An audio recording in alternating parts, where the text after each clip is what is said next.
اور رزق کی برکتیں حاصل کرنے کا ایک ذریعہ ہے، اور دروازے کھل جاتے ہیں اگر سورہ واقعہ کی تلاوت تسلسل کے ساتھ کی جائے۔ اس لیے اپنے معمولات میں سورہ واقعہ کو شامل کر لیجئے گا، اس کی برکات سے انشاءاللہ رزق کی فراوانیاں نصیب ہوتی ہیں۔ ایک اور ذریعہ رزق کا، اور یہ بہت آسان، شکا رجل الی رسول اللہ دیک المعیشۃ والفقر، حضرت سہل بن سعد الساعدی رضی اللہ تعالی عنہ کی مرویات سے ہے۔ ایک شخص حضور کی خدمت میں حاضر ہوا اور اس نے کہا میں کثیر العیال ہوں، ذرائع آمدن بہت تھوڑے ہیں، میرے لیے کچھ ارشاد فرمائیے۔ بچے زیادہ ہیں، ذرائع آمدنی تھوڑے ہیں، تو میں مفلوق الحال ہوں۔ تو اس نے اپنے فقر کا، اپنی غربت کا حضور کے سامنے قضیہ رکھا۔ شکا رجل الی رسول اللہ دیک المعیشۃ والفقر۔ آقا کریم نے اس کو جو وظیفہ بتایا وہ بالکل آسان ہے، آپ سب کو پہلے یاد ہے، لیکن اس پہ عمل کرنے شروع۔ قال اذا دخلت الدار فسلم علی، کہا جب گھر جائے تو گھر میں داخل ہونے لگے تو گھر والوں کو السلام علیکم کہہ دیا کرو۔ یہ وظیفہ شروع کر لو کہ جب بھی گھر جاؤ السلام علیکم، اس کے بعد ایک مرتبہ سورہ اخلاص پڑھ دیا کرو، قل هو اللہ احد۔ یہ وظیفہ فرمایا تم نے شروع کر دینا ہے، جب بھی گھر جاؤ السلام علیکم یہ کہہ کے داخل ہو، پھر اس کے بعد قل هو اللہ احد ایک مرتبہ سورہ اخلاص پڑھ دیا کرو۔ اور میرے آقا نے فرمایا کبھی ایسا ہو کہ تو گھر جائے، گھر موجود نہ ہو، اہل خانہ کہیں گئے ہوئے ہوں، تو فرمایا عمل نہیں چھوڑنا، فسلم علیہ، پھر تو مجھے سلام کہنا، پھر تو مجھے سلام کہہ دینا۔ وہ صحابی فرماتے ہیں کہ میں نے یہ عمل شروع کر لیا، جب گھر جاتا السلام علیکم، اس کے بعد سورہ اخلاص پڑھ دیتا، بیٹھنے سے پہلے یہ کام کرتا۔ اور کبھی ایسا ہوتا میں گھر نہ جاتا، گھر والے گھر نہ ہوتے، پھر تو مجھے چائے چڑھ جاتا، پھر میں حضور کو سلام کہتا۔ اللہ اکبر۔ حضرت ملا علی قاری نے شرح شفا میں لکھا ہے، جو حضرت قاضی ایاز مالکی اندلسی علیہ الرحمہ نے لکھا ہے شفا میں، کہ جب گھروں کو جاؤ تو حضور کو سلام کرو، تو اس کی شرح میں لکھتے ہیں حضور کو سلام کیوں کرو، تو وہ کہتے ہیں لِأَنَّا رُوحَهُ علیہ السلام موجود فی بیوت المسلمین، اس لیے کہ حضور کی روح کا فیضان مومنین کے گھر میں موجود ہوتا ہے۔ اللہ اکبر۔ اس لیے حضور کو سلام کرو۔ وہ کہتا ہے جب کوئی نہ ہوتا میں حضور کو سلام کرتا۔ وہ اپنے نام لیواؤں کو تنہا چھوڑتے کب ہیں، جہاں ہم دم نہ ہو کوئی وہاں سرکار ہوتے ہیں۔ تو کہا اس کے بعد سورہ اخلاص پڑھ دیتا۔ یہی میرا عمل رہا۔ پھر اس کا فائدہ کیا ہوا؟ وظیفہ حضور نے بتایا تھا، اور جب بھی جاتا السلام علیکم سورہ اخلاص، کوئی نہیں ہے تو حضور کو سلام اور سورہ اخلاص کہتے میں نے عمل شروع کر دیا، حتی افاد اللہ جیرانہ، اس عمل کی برکت سے میں نے تو امیر ہونا ہی ہونا تھا، میرے ہمسائے بھی امیر ہو گئے۔ ایسی برکتیں، ایسی رحمتیں اتری کہ میرے ہمسایوں کے ہاں بھی فراوانیوں اور برکتوں کا نزول ہونے لگا۔ اسی طرح رزق کی فراوانی کا ایک اور ذریعہ ہے، اور وہ یہ انفاق فی سبیل اللہ۔ جب اللہ کی راہ میں آپ خرچ کریں گے تو پھر اس سے رزق بڑھتا ہے، جبکہ ہماری عقل و خرد کے فیصلے یہ ہیں کہ مال میں سے کچھ نکالا جائے تو ہمارا ریاضی اور حساب یہی کہتا ہے کہ کچھ کم ہوتا ہے، ہمارے کیلکولیٹر کا نتیجہ بھی یہی ہے، ہمارا اکاؤنٹنٹ بھی یہی کہتا ہے کہ اتنے نکال دو گے تو باقی اتنے بچیں گے۔ لیکن میرے حضور نے فرمایا کہ میں قسم اٹھا کے کہتا ہوں کہ صدقے سے مال کم نہیں ہوگا۔ ہمارے بزرگ فرمایا کرتے تھے کہ وہ پرانے زمانے میں کنویں سے پانی نکال کر کے کھیتیاں سیراب ہوتی تھیں، بعد میں یہ جو ہے وہ ٹیوبویل آ گئے تو ان کی ضرورت نہ رہی، لیکن وہ کنویں کافی دیر لوگوں نے بند نہیں کیے تھے کہ پتہ نہیں کبھی پھر ان کی ضرورت دوبارہ نہ پڑ جائے، تو دیر تک وہ کنویں، یہ ہم نے بھی دیکھے، اب تو تقریباً بند ہو گئے، لیکن آج سے 10-15 سال پہلے چلے جائیں تو ہر گاؤں میں کنووں کے نشانات موجود تھے، اور بعض میں وہ پرانی مالا بھی لٹک رہی ہوتی تھی، وہ ٹنڈے وغیرہ، تو پرانے کنویں ہم نے دیر تک دیکھے، تو ان کنووں کو کسی نے بند نہیں کیا تھا، دیر تک وہ جاری رہے۔ تو میرے بزرگ فرمایا کرتے تھے کہ اب ان کنووں سے پانی نکالو تو گدلا بھی ہے، میلا بھی ہے، اور بہت نیچے بھی چلا گیا ہے، جبکہ انہی کنووں کا پانی تازہ بھی تھا اور شفاف بھی تھا اور بہت اوپر بھی تھا۔ کہا جب یہ کنویں باہر فیض دیتے تھے نیچے سے سوتے پھوٹتے تھے، جب انہوں نے باہر دینا چھوڑ دیا اللہ نے بھی عطا کرنا چھوڑ دیا، اب یہ بند ہو گئے۔ تو رزق کا معاملہ بھی یہ ہے، جب اس کی راہ میں دیتے رہو گے تو اللہ عطا کرتا رہے گا۔ یہ دیکھیے کھیتی کے پتے کاٹتے ہیں اور وہ اس سے پھل زیادہ ہوتا ہے، لیکن پھر دوبارہ انہی پتوں پہ پتے اگاتے ہیں، تو کبھی ایسا نہیں ہوا کہ پھل توڑنے سے ختم ہو گئے ہوں، توڑیں تو اس کی جگہ جو ہے وہ نیا، اگر آپ بھینس کو جو ہے وہ دودھ نہ نکالیں گے تو وہ بیمار پڑ جائے گی، تو اگر نکالیں گے تو تھوڑی دیر کے بعد پھر وہاں دودھ آ جائے گا۔ تو یہ اللہ کا نظام ہے، اگر تمہارے ہاتھ سے پیسہ نکلتا رہا تو پھر اللہ تمہیں فراوانی عطا کرتا رہے گا۔ بندہ کہتا ہے کہ میں جوڑوں تو برکت ہوگی، میرا رب کہتا ہے تم خرچ کرو گے تو برکت ہوگی۔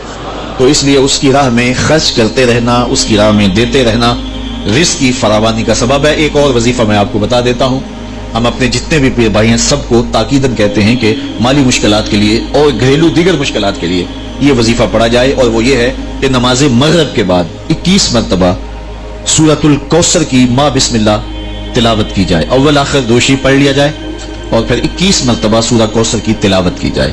یہ عمل معمول زندگی بنا لیا جائے تو اس کا عملی نتیجہ یہ ہوگا کہ اللہ تعالیٰ جل شانہ اولاد کو بھی فرما بردار رکھے گا، اس کے نتیجے کے اندر جو ہے وہ رزق کاروبار میں بھی برکتیں ہوں گی، اس کے نتیجے کے اندر حاسدین دشمنوں کے شر سے بھی نجات رہے گی، اور اس کے نتیجے کے اندر اللہ تعالیٰ جو ہے وہ امور دینی میں بھی برکتیں عطا فرمائے گا۔ تو یہ ایک مؤثر ذریعہ ہے، اور اگر کسی کو مسائل زیادہ ہوں تو وہ ہر نماز کے بعد یہ عمل کر سکتا ہے، ورنہ مغرب کے بعد 21 مرتبہ سورہ کوثر کی تلاوت کرنے سے بہت ساری برکات حاصل ہوتی ہیں۔ لا حول ولا قوت الا باللہ، اس کا یہ وظیفہ میرے حضور نے خود بتایا، اور اس کی یہ 99 بیماریوں کا علاج ہے، اور میرے حضور نے فرمایا کہ یہ وظیفہ میں نے کہاں سے لیا ہے؟ حضور فرمایا کہ عرش الہی کے نیچے ایک خزانہ ہے، خاص خزانہ، فرمایا یہ وظیفہ مجھے وہاں سے ملا ہے، اور اس میں 99 بیماریوں کا علاج ہے، اور اس میں سب سے کم درجے کی بیماری ہم اور غم ہے۔ تو اللہ تعالیٰ جل شانہ ہمیں جس طرح دنیاوی اسباب ہمارے پیش نظر ہوتے ہیں تو روحانی امور کے ذریعے سے بھی ہم برکتوں کے حصول کو آسان کر سکتے ہیں۔